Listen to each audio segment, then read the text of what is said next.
I'm Michael Voyajakis of Voyage Funeral Home. Something terrible has happened in this last year. Our elderly and most vulnerable have been locked in homemade prisons. For what? For working hard all their lives? For paying taxes? For raising families? COVID-19 has put fear into our elderly population. We can't see our moms and dads. We can't see our families because the government says we can't. The government is violating our constitutional rights and putting fear into the elderly and the most vulnerable. And I think that's just wrong. When our parents brought us home from the hospitals, it wasn't too long later where they'd allow us to crawl around the house and touch all kinds of things, put our fingers in our mouths and in our ears and in our eyes, and our immune systems would get stronger. Our parents did put masks around our face when we were in our houses or when our friends came over. We breathed the air in the room, and it made our immune systems stronger. These days, the fear factor is out of control, and you're being lied to.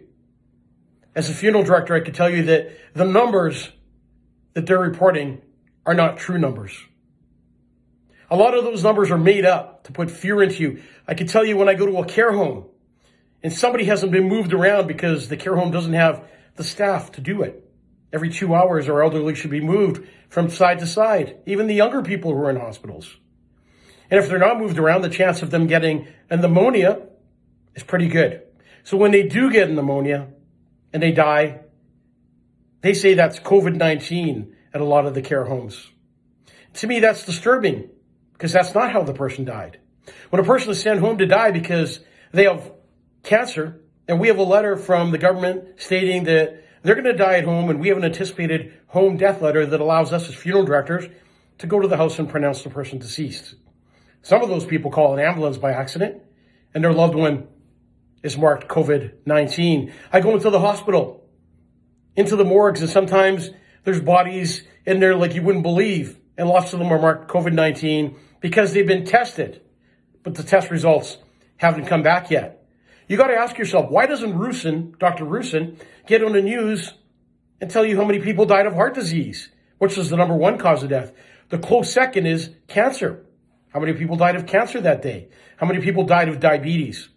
How about suicide? How many people died of suicide today? How many people died because of mental and health breakdowns? Alcohol and drug addiction. Why does Dr. Rusin keep talking about COVID-19 day in, day out? Well, we don't hear about any of the other deaths. Well, I mean, tell you why?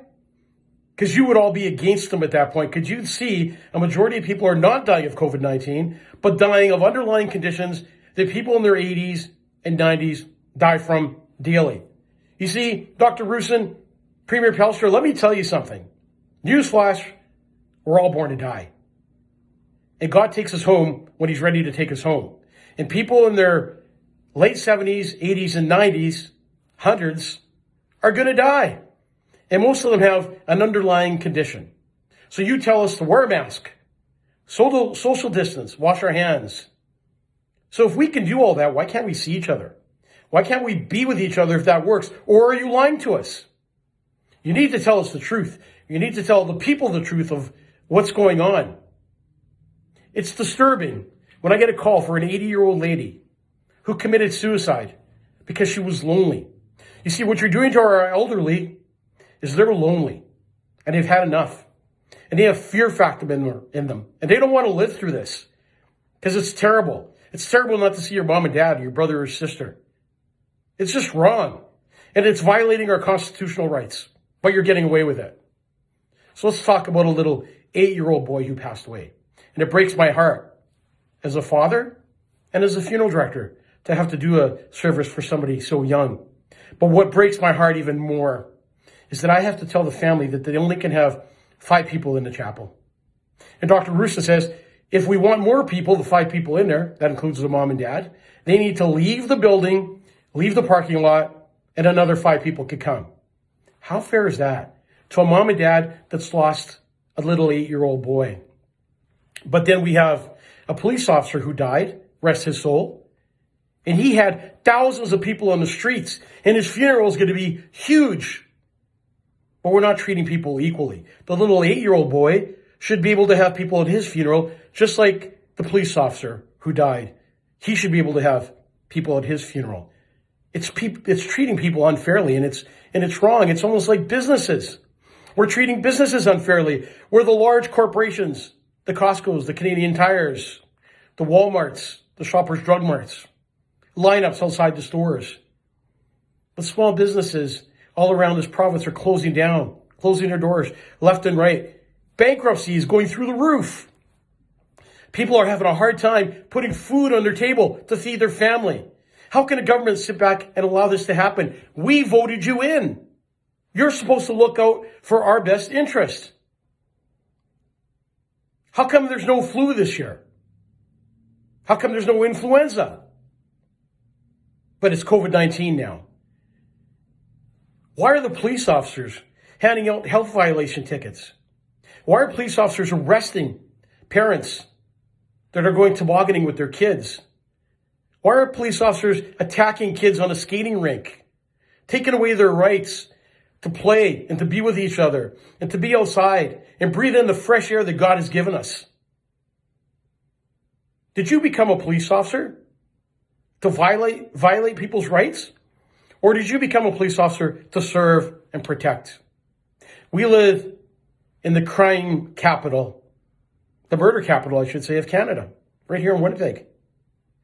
But then the police officers have time to hand out health violation tickets. But if we get our car window broken, or our house broken into, and a bunch of other crimes that happen, the police won't even attend. But they'll attend in big numbers to give you that health violation ticket. How many RCMP officers does it take to go to a church and give the pastor a ticket? He's a pastor. He's not violently going to attack you all of a sudden. He represents God. How about that father who got arrested tobogganing with his kids and you embarrassed them? How about the old man, the guy who worked so hard and paid taxes in the city, paid your wages, only to get arrested at Superstore because he had a mass exception, and the police officer put him in handcuffs. This is an elderly gentleman. Put him in handcuffs knowing that he had a condition. You're taking away the trust of these citizens. When I was young, I trusted a police officer. I would look up to him because I knew that if I needed help, he was there for me. But people are afraid to call 911 now. People are afraid of the police, and it's just wrong. The police need to protect the people and the citizens of the city. And you need to stop giving out health violation tickets. That's not why you became a police officer. You need to fight crime. I find it disturbing what's happening in the city. I find it disturbing that we can't even go to church, but we can sit on an airplane that's packed with people shoulder to shoulder, but we can't even sit with our own families on a pew. You kind of wonder why the government is taking away everything good from us. Our younger generation, they're not even going to school. These are the people that are going to run our province and our city in the future. We need to let them get an education.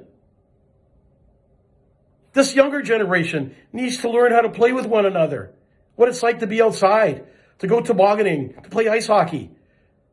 You take away the kids' right to be on a hockey team this year. You just stop hockey altogether.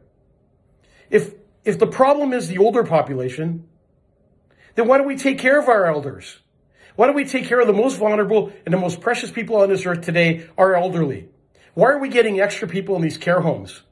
Why are we not allowing family members to go in and take care of their moms and dads, grandpas and grandpas? It's just wrong. Why would you violate our rights? And we lose a loved one in a care home and we can't even see them. And then we can't even have a funeral for them. All these small businesses need to fight. We need to get together by the thousands and go to the legislative building and let them know that we're not happy. And enough's enough, and we're not going to take this anymore. The Pallister government was voted in by you, the people of this province. They're supposed to be working for us and looking out for our best interest. But this seems to be not what's happening. You know, we're all following the guidelines. And it's been a year now.